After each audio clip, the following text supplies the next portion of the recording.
Hi, Kate. Starting out with a weak trade report in China. Yeah, China's trade surplus in December came in at around $25.5 billion. Analysts had been expecting it to be closer to $31 billion. Exports from the world's second largest economy rose just 4.3% in December. That was lower than estimated. It was partly balanced out by a raise in imports, which were up 8.3%. That's a sign of strong domestic demand. And analysts say the Chinese government is trying to wean the economy off of international investment and focus inwards. Let's take a listen. The rebalancing of the economy is certainly an aim of the current leadership. What they want to do is spread the wealth a lot wider and make more people feel that they have participated in the economic growth in China. Now, that data, of course, weighed on the Asian markets. We saw shares in Shanghai closing at a 5-month low. Japan's Nikkei ended with some very modest gains, which it got late in the session, but it posted its worst weekly loss since October. Markets here in Europe have just opened. We've seen the major indices all in the green in the early moments of trading. Investors around the world will be keeping an eye on the U.S., where the last unemployment report of 2013 is set to be released later this Friday. A lot of analysts expect the U.S. to see its biggest annual jobs gain since the end of the recession. We've already seen hiring in the private sector picking up at the end of the year. We're going to head to France next, a country well known for its generous welfare state, but there are movements emerging demanding the right to pull out of it. Yeah, those movements of people who are already pulling out of the French welfare system are made up mostly of self-employed people and entrepreneurs. They argue that paying into France's welfare pot is simply too expensive, and then they get better deals from private insurers. They don't seem too worried about the fact that it's technically illegal. Jo Tandy explains. She's a self-employed doctor and one of the newest members of the group calling themselves the Libérés, which means free. Paying into France's public healthcare and pension systems is just too costly, she says. Choosing a private insurer in the UK has allowed her to bring down her bills. It reduces my social charges by 90%. That's huge. This is because the insurance premiums depend on my risks, not on my total earnings.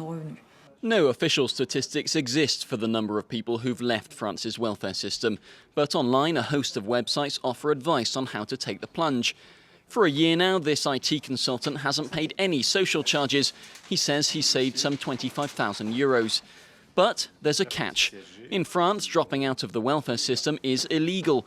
Like many of the Libérés, this man's in the midst of a drawn-out legal battle with state authorities. Still, he says, he's not backing down.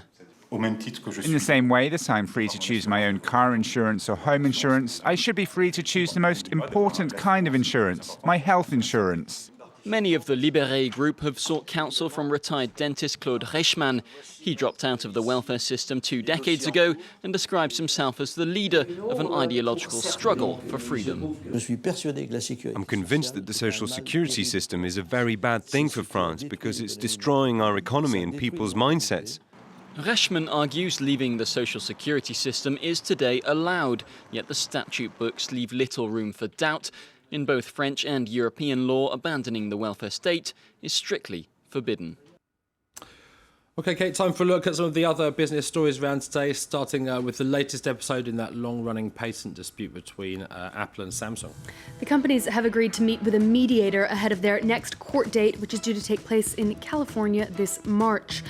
Firms have each spent millions of dollars in this ongoing feud over smartphone technology, with each alleging patent infringement. Apple has, for the most part, come out ahead, with juries awarding it roughly $930 million so far. An affiliate of aluminium giant Alcoa has pleaded guilty to bribery charges. The joint venture, of which Alcoa owns 60%, admitted to bribing officials in Bahrain, including members of the royal family, all of that to win contracts. Alcoa and the affiliate agreed to pay $384 million in penalties. Alcoa also announced steep losses for the fourth quarter. And EU antitrust regulators have approved a $35 billion merger that will create the world's largest advertising agency. America's Omnicom has been cleared to join forces with the French firm Publicis. It will see the ad accounts for some industry rivals coming under the same roof. Those include Apple and Samsung, as we heard earlier, still locked in a legal battle, and as well as Coca-Cola and Pepsi. Thanks very much, Kate Moody. That's it for the business. We're going to say hello to Florence Villemino now, who's been taking a look through the